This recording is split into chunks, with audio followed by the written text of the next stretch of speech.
하나님이 땅을 예비하셔서 다 땅을 분배해 주십니다. 12지파의 땅, 그 지파의 땅들을 하나님이 철저하게 잘 준비해서 나누어 주시죠. 그 방식은 무엇이냐면 제비뽑기를 합니다. 예전에 저희 총회에서도 총회장을 뽑을 때 제비뽑기로 했어요.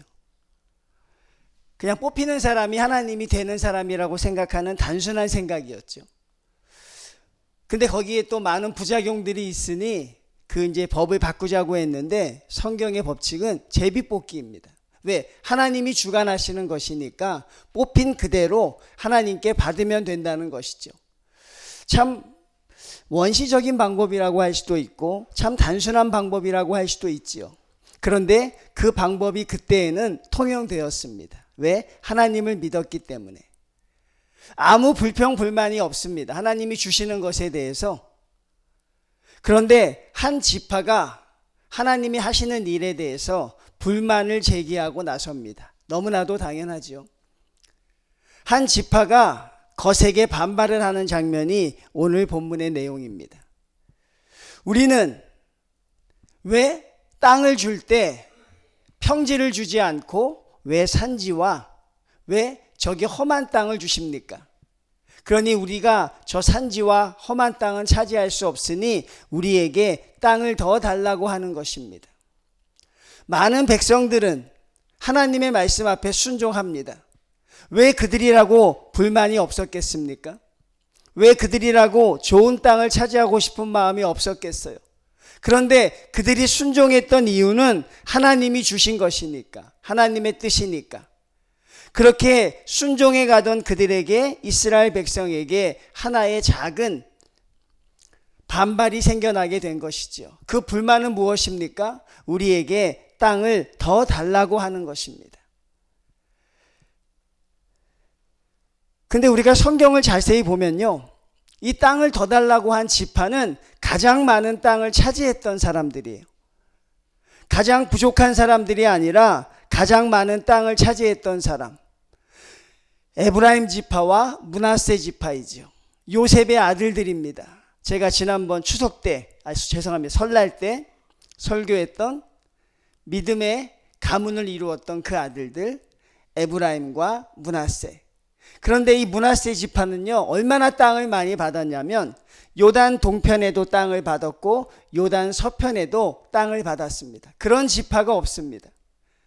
우리가 므낫세 반지파라고 하잖아요. 그 반은 고유명사가 아니라 하프라는 뜻이에요. 반, 2분의 1. 그러니까 므낫세의 반은 그 땅을 받았다고 할 때 반지파라고 하지요.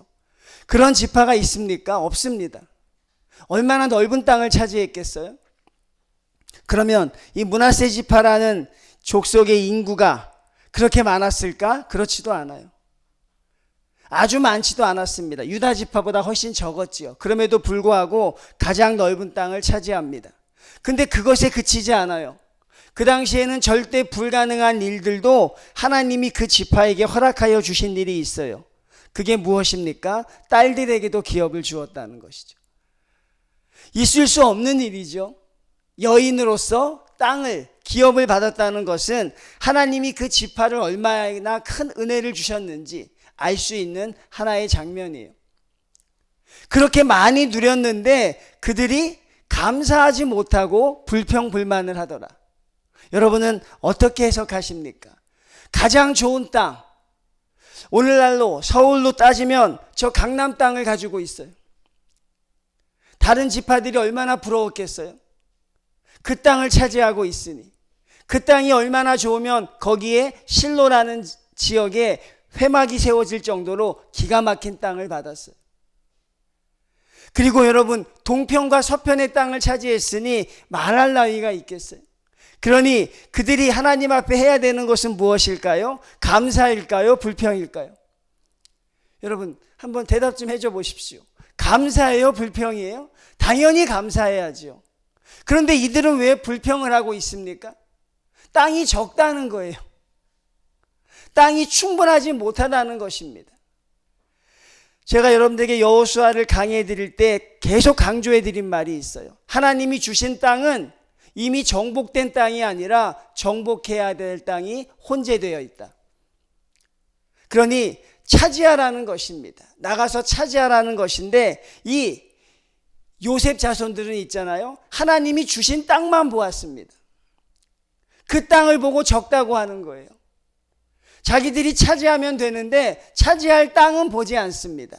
오직 차지한 땅만 바라보고 있는 것이죠. 여러분, 그게 오늘 성경에서 우리가 보아야 하는 가장 큰 결점이 되고 있는 것입니다. 하나님 믿는 성도들로서 가장 안타까운 성도를 꼽는다고 한다면, 하나님을 믿으면서도 미래를 바라보지 못하는 사람들이 있어요. 가장 불쌍하다고 해야 될까요? 아니면 가장 기독교에 맞지 않는 사람들이라고 해야 될까? 하나님을 믿으면서도 현재만 바라보는 거예요. 내가 현재 누리는 복이 얼마나 큰가? 내가 현재 누리고 있는 게 얼마나 큰가? 그것만을 가지고 기재기하는 사람들이 있어요. 여러분, 주님께서 우리에게 무엇을 바라보라고 하십니까? 영원한 본향을 바라보라고 하죠. 우리는 어디에 보물을 쌓는 사람들이에요? 이 땅이 아니라 하늘나라에 쌓는 사람들은 철저하게 미래로 가고 있는 거예요. 철저하게 우리의 시간표는 미래를 향해 가고 있는 것이지 현재를 통해서 서로 기재기하는 사람들이 아닙니다. 어느 목사님이 훌륭하게 사역을 마쳤어요. 은혜롭게 사역을 마치고 아주 존경을 받을 만한 혁혁한 공을 세우고 은퇴하셨습니다. 그분이 마지막 때에 인터뷰를 합니다. 그 기독교 기자가 묻습니다. 목사님, 참 훌륭하게 사역을 마치셨습니다. 참 많은 일들이 있었겠죠. 가장 은혜로웠던 사건과 가장 은혜로웠고 가장 행복했던 시간이 언제인지 말씀해 주실 수 있습니까? 그러자 목사님이 어떻게 대답했습니까? 아주 망설이지 않고, 보통 고민하죠, 그런 얘기하면. 근데 목사님은 단호하게 이야기합니다. 제게 가장 행복했던 시간, 가장 은혜로웠던 시간은 내일입니다. 그렇게 이야기했어요. 내일이라는 거죠. 아니, 내일 어떤 일이 일어난지 알지 못하지 않습니까? 내 과거가 어떻게 은혜로웠는지, 내 과거에 어떤 좋은 일이 있든지 내일 함께 하실 하나님이 주시는 일에는 비교하지 못할 것입니다. 과거에 어떤 은혜가 있든지 내일 일하실 하나님과는 비교할 수 없다고 말하죠. 참 성도들은 그래야 하는데, 여러분에게 있어서 최고의 순간은 뒤돌아서 과거를 뒤적이는 게 아니라 앞을 바라보고 내일이라고 말할 수 있어야 하는데, 여러분에게 있어 최고의 순간은 과거가 아니라 내일이라는 것이죠. 이스라엘 백성들의 발목을 잡았던 사건이 하나 있어요. 그게 어떤 사건이냐면, 놀랍게도 그게 홍해의 사건이에요. 여러분, 그 대단한 사건이 이스라엘 백성의 발목을 잡습니다. 오직하면 이사야에서 뭐라고 이야기합니까? 하나님이 부탁하는 거예요. 하나님이 이스라엘 백성에게 당부하는 말이 뭐냐면, 너희는 옛적 일을 기억하지 말라. 이전 일을 기억하지 말라고 하나님이 부탁하십니다. 이 옛적 일이 뭐예요? 바로 홍해입니다. 홍해 사건. 이스라엘 백성들은 그걸 너무나도 큰 훈장으로 여겼어요. 최고의 기적이라고 그걸 너무나도 찬양하고 다녔습니다. 맞지요? 최고의 기적 맞지요?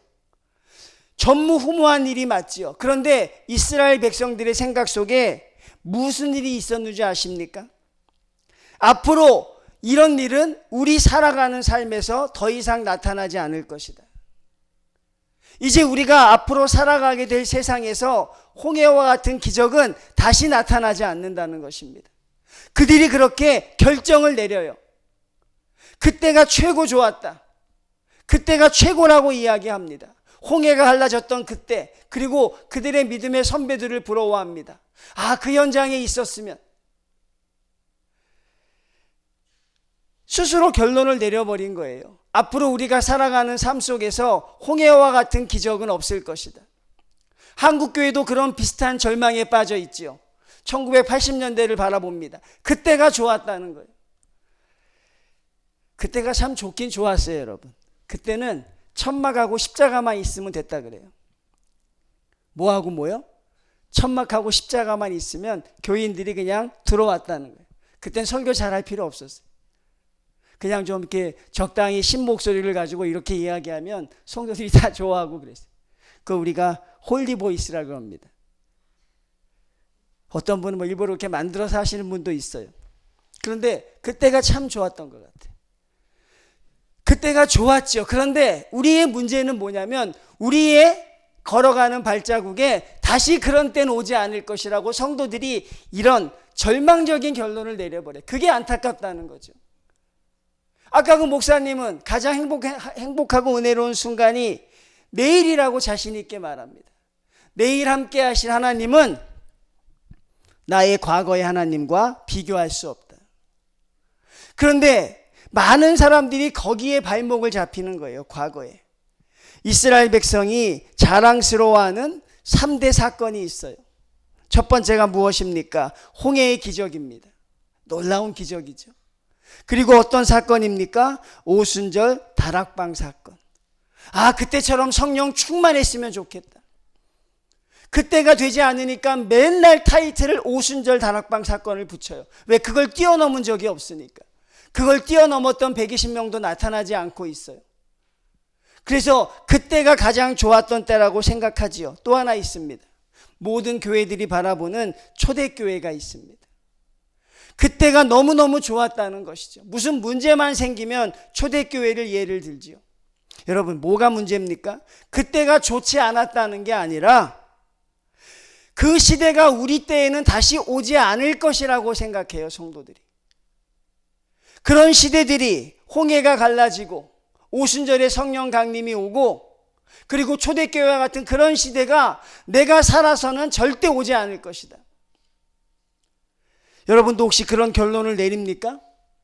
성도님들, 여러분도 그렇게 생각하십니까? 내가 살아서는 그런 일은 다시 보지 못할 것이다. 그런데 여러분, 그게 잘못된 생각이라는 거죠. 그래서 하나님이 뭐라고 하십니까?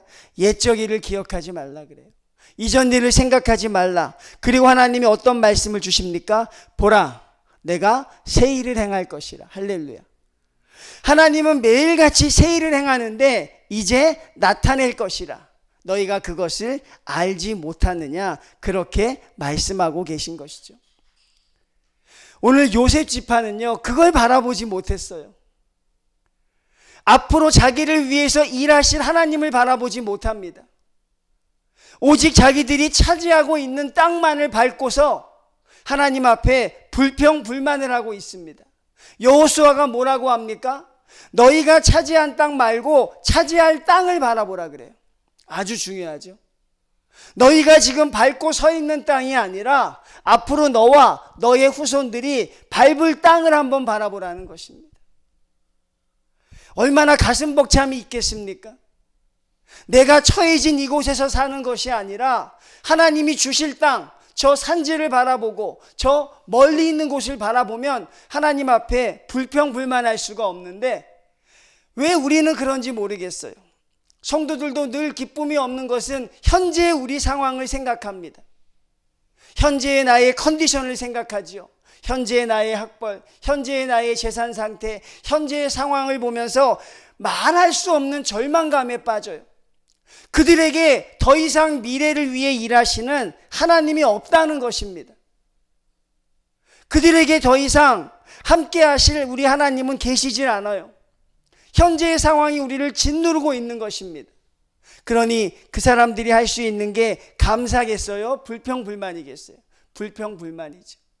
하나님이 우리에게 주시는 당부는 무엇입니까? 앞으로 차지하게 될 땅을 바라보라는 것입니다. 오늘 요셉 자손들은 그걸 하지 못했어요. 그 수많은 땅을 차지하면서도 자신들이 차지하고 있는 땅이 좁다고 불평불만을 합니다. 더 이상 나아갈 자신들이 없었다는 것이죠. 12절과 13절을 보면 그들의 가장 결정적인 장면이 나오죠. 그러나 므낫세 자손이 그 성읍들의 주민을 쫓아내지 못하매 가나안 족속이 결심하고 그 땅에 거주하였더니, 가나안 족속을 쫓아내지 못하는 장면이 12지파 공이 나타납니다. 한 지파도 예외가 없습니다. 이게 12지파의 일반적인 속성이었어요. 하나님이 쫓아내라고 하는데 그들이 쫓아내지 않았습니다.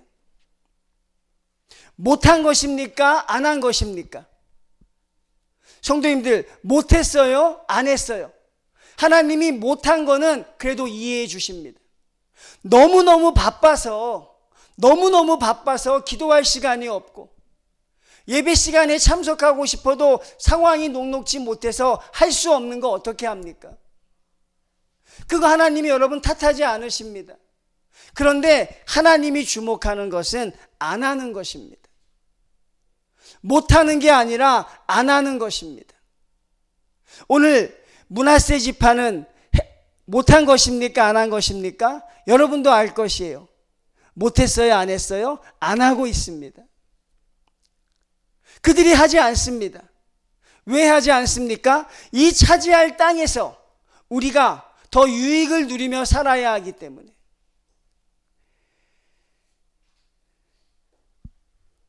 하나님을 위해서 사명을 감당하지 않는 것, 그게 불신앙입니다.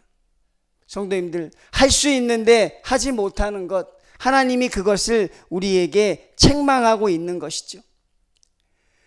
하나님이 그렇게 쫓아내라고 하는데도 쫓아내지 않습니다. 마치 하나님의 사람이라고 하면서 세상의 죄를 끌어안고 사는 게 당연한 것처럼, 그것 때문에 그 고통을 당하면서도 버리지 못하고 그것을 간직하고 살아갑니다.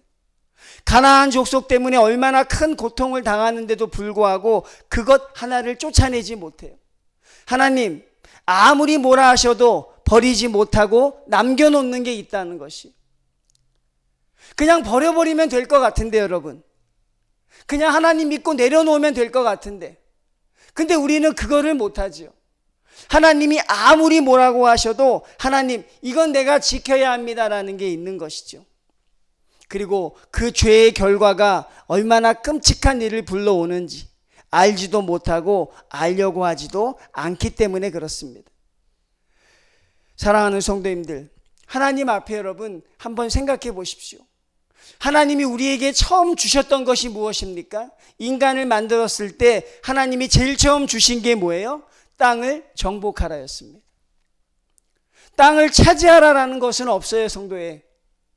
땅을 차지하고 거기서 안주하라는 말은 없습니다. 생육하고 번성하여 충만하여 땅을 정복하라고 하신 그 말씀만 있는 것이죠. 결국 우리는 하나님을 향해서 한 걸음 한 걸음 나아가야 하는 것이죠. 우리 자녀를 키우는 부모님들, 저도 부모지만 자녀들에게 편한 길, 쉬운 길을 만들어 주려고 참 애쓰시죠? 애쓰지요, 여러분? 자녀들에게 좀 더 쉬운 길, 좀 더 편한 길, 그런 길을 만들어 주려고 참 애를 씁니다. 제가 아는 권사님 한 분은 먹지도 않고 쓰지도 않아요. 왜 그러십니까? 자녀에게 물려줘야 한다는 거죠. 그 자녀가 고마워할까요? 그냥 자기 만족이라는 거죠. 편한 길을 주고 싶다는 거죠. 그런데 여러분, 그게 과연 편한 길이 될지는 하나님만이 결정하시는 것이죠. 그러면 하나님도 우리에게 그런 편한 길을 주십니까? 하나님이 여러분이 그렇게 편한 길을 가도록 하나님이 우리에게 말씀하신 적이 있어요? 여러분, 혹시 그렇게 착각하고 있습니까? 하나님도 우리에게 편한 길, 쉬운 길을 주십니까? 그러지 않죠. 오늘 말씀을 보면 스스로 개척하라는 말이 2번씩이나 나와요. 하나님이 우리에게 주시는 말씀은 나가서 싸우라는 것입니다. 나가서 쫓아내라는 것입니다. 요단강을 건너라, 여리고성을 돌라는 것이지 편한 길을 하나님이 우리에게 주신 적은 한 번도 없습니다. 하나님은 여러분이 편한 길을 가기를 원치 않으십니다. 여러분이 차지하고 있는 그 정도에서 이 정도면 됐다 안주하기를 하나님은 원치 않으십니다. 하나님은 여러분이 끊임없이 나아가기를 바라죠. 그래서 주님은 뭐라고 하셨습니까? 나를 따라오는 길은 좁은 길이 될 것이라고 말씀했어요. 성도의 길은 힘들어야 정상입니다. 믿습니까? 다니엘은 아멘을 할 수가 있지, 그렇죠? 인생을 아직 안 살아봤으니까. 인생을 살아본 사람들이 아멘 하기가 쉽지 않죠. 그렇죠? 하나님은 여러분에게 편한 길을 주지 않으십니다. 여러분이 편한 길을 가고 있다면 하나님의 길이 아닌 거예요. 여러분이 쉬운 길을 가고 있다면, 아니 인생이 이렇게 쉬워? 아니 믿는 게 이렇게 쉬워? 아니 교회 생활하는 게 이렇게 쉬워? 하나님의 뜻대로 사는 게 어려울 게 하나도 없네? 여러분, 그건 하나님의 뜻이 아니에요. 하나님의 뜻은 그걸 감당하기 위해서 몸부림을 쳐야 하는 거죠. 그거를 감당하기 위해서 눈물을 쏟아내야 하는 것이죠. 하나님 이 길을 가야 하는데 하나님 갈 수 있는 능력을 달라고 목 놓아 기도하는 게 성도의 길이죠. 여러분이 가는 길이 편하다면 성도님들, 하나님의 길이 아닙니다. 여러분이 쉬운 길을 원한다면 그 길도 하나님의 길은 아닙니다. 하나님은 우리에게 좁은 길을 가도록 하는 것이죠. 근데 우리가 하나님과 반대되는 게 바로 그것이라는 거예요. 우리는 자녀들에게 자꾸 쉬운 길, 편한 길, 자꾸 그런 거를 만들어주고 싶어 하죠. 그건 여러분이 만드는 게 아니라 하나님이 만들어주는 거예요. 여러분이 그런 능력이 있어요? 자녀에게 재산을 물려주었다. 그 재산 때문에 끔찍한 일이 일어나는 가정이 얼마나 많습니까? 숫자를 헤아릴 수 없을 만큼 많죠. 그러니 여러분, 편한 길, 쉬운 길, 그건 하나님의 길이 아닙니다. 여러분이 할 수 있는 최고의 길은 무엇입니까? 하나님께 맡기는 겁니다. 하나님께 드리는 겁니다. 하나님이 주셨으니 하나님이 책임져 주십시오. 근데 성도들이 그것도 알지 못하고 자기 생각에 겨워서 그렇게 살아가고 있는 분들을 보면 참 안타깝다는 것이죠. 성도님들, 하늘나라 가면 식구들끼리 모여서 다 같이 삽니까? 엄마 만나서, 아버지 만나서, 자식 만나서 평생 오손도손 그렇게 살아가나요? 아니잖아요, 여러분. 그건 영혼의 개념이잖아요. 내가 할 수 있는 건 이 땅에서 하나님께 충성하고 가면 되는 것이, 그 다음 일은 누가 하는 것이에요? 하나님이 하는 것이죠. 하나님은 그걸 아시기 때문에 우리에게 쉬운 길을 요구하지 않으십니다. 성도가 편한 걸 원치 않으세요. 성도가 늘 어렵고 힘든 길을 가야 하나님을 찾는다는 걸 알기 때문에 그렇죠. 예수님과 함께하는 길에 편한 길은 없습니다. 예수님과 함께하는 길에 쉬운 길은 없습니다. 여러분, 그걸 명심하시면 오늘 요셉 지파의 이야기를 우리가 조금 더 접근해 볼 수 있는 것이죠. 많은 사람들이 쉬운 길을 찾습니다. 많은 사람들이 편한 걸 찾습니다. 여러분, 이게 가장 큰 문제예요. 성도들이 쉽고 편한 길만을 찾아요. 왜 그럴까 생각해 봤습니다. 그냥 제 개인적인 생각이에요. 세상에서 모든 걸 다 탈진하고 오는 겁니다. 세상에서 모든 걸 다 쏟아붓고 하나님의 성전에 오는 것입니다. 그러니 하나님의 일이 있을 때 하나님 힘들어서 못합니다. 피곤해서 못합니다. 그게 우리 삶의 패턴이 되고 있죠. 주님의 전에 와서는 하나님의 일 앞에 우리가 탈진해서 옵니다. 목사님, 쉬운 길로 갑시다. 목사님, 편한 길로 갑시다. 왜? 내가 탈진되어 있는 것이죠. 그럼 어떻게 해야겠습니까, 성도님들? 여러분의 삶의 패턴을 바꿔야 돼요. 세상에서 다 에너지를 소진하고 하나님의 전에 들어오면 여러분의 삶은 바뀌지 않아요. 그런 삶이 여러분에게 유지된다면 여러분은 늘 힘든 삶을 살아갈 수밖에 없어요.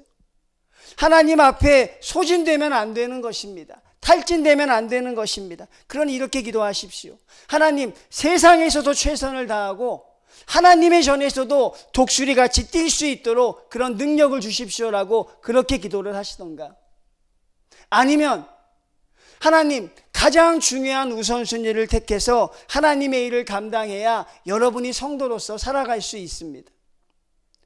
왜 성도들이 오늘 이렇게 쉬운 길을 찾을까? 왜 편한 길을 찾을까? 그건 이 세상에서 모든 성도들이 탈진하고 오기 때문이죠. 그러니 여러분, 그런 삶을 여러분 당연하다고 생각하십니까? 괜찮은 것입니까? 성도로서 이 세상에서 모든 에너지를 소비하고 하나님의 전에 빈 껍데기로 나와서 그저 예배 한번 드려드리는 것, 그거로 내가 사명을 다한다고 생각하는 그 삶 자체가 정말 괜찮은 것일까요? 그렇게 살아도 되겠습니까? 그 마지막에 무엇이 있을까? 여러분 생각해 보셨나요? 그게 아닌 것이죠.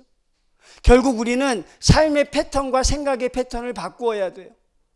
하나님 앞에 나의 삶의 패턴을 바꾸어야 합니다. 그러니 가장 현실적인 기도가 바로 그것이죠.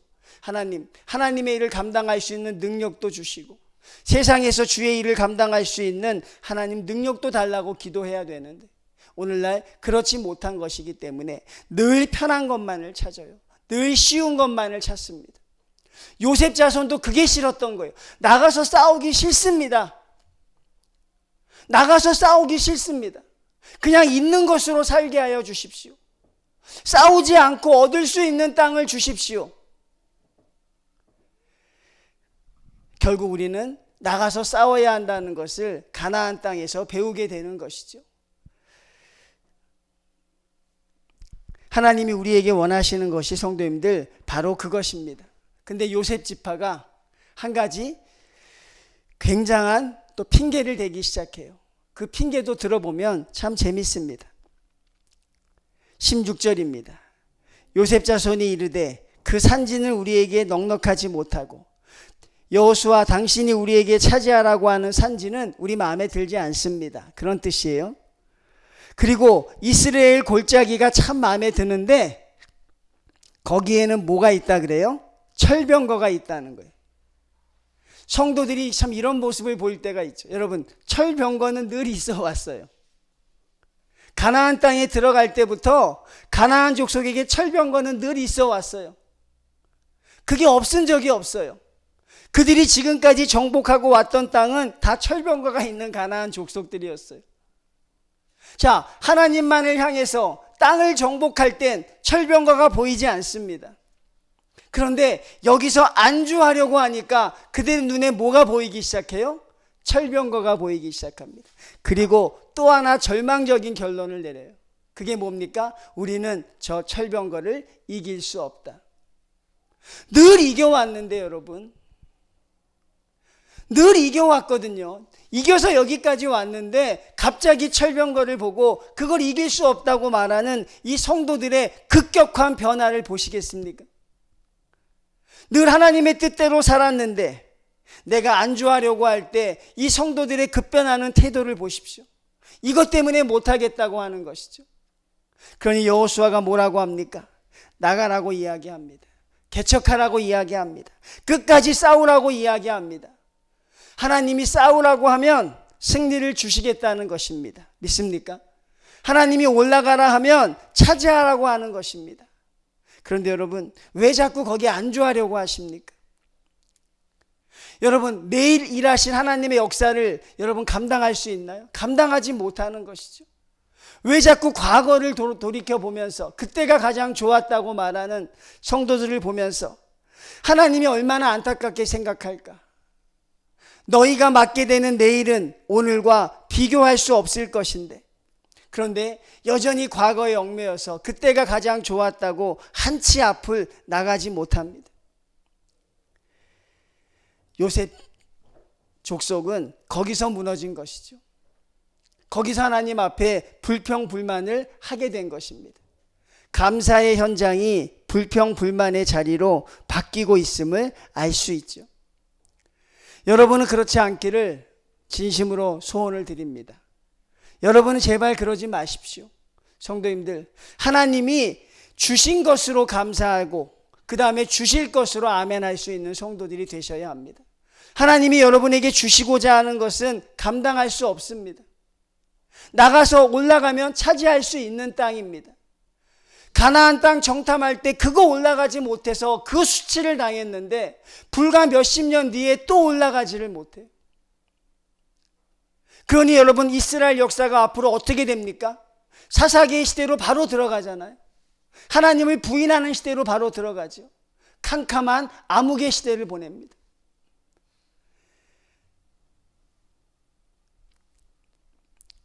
하나님 앞에 감사할 수 있는 사람은 현재를 바라보는 사람이 아닙니다. 하나님을 찬양할 수 있는 사람은 현재를 바라보는 사람이 아니라 하나님을 감사할 수 있는 사람은 시선을 들어 미래를 바라보는 사람입니다. 합력하여 선을 이루실 하나님을 바라보셔야 합니다. 그래야 여러분은 주님 앞에 감사하는 성도로 살아갈 수 있게 됩니다. 여러분의 가정도 그렇고 여러분이 모든 살아가는 모든 삶의 이유도 다 그렇다는 것이. 여러분, 하나님의 말씀 의지해서 당당하게 걸어 나갈 수 있는 우리 정인교회 성도님들이 되셨으면 좋겠습니다. 하나님이 움직이지 않으시는 것이 아니라 여러분이 그것을 바라볼 믿음이 없는 거예요. 하나님이 일하지 않으시는 게 아니라 내가 그것을 바라볼 믿음이 없습니다. 현재에 안주하고 싶어서 다 두려워합니다. 철병거 때문에 안 되고 산지이기 때문에 안 되고 골짜기 때문에 안 되고. 하나님의 말씀 앞에 행하지 않으면 어떤 것도 얻지 못하는 것이죠. 믿음으로 나아가느냐, 현실에 안주할 것이냐, 이게 우리의 과제인 것입니다.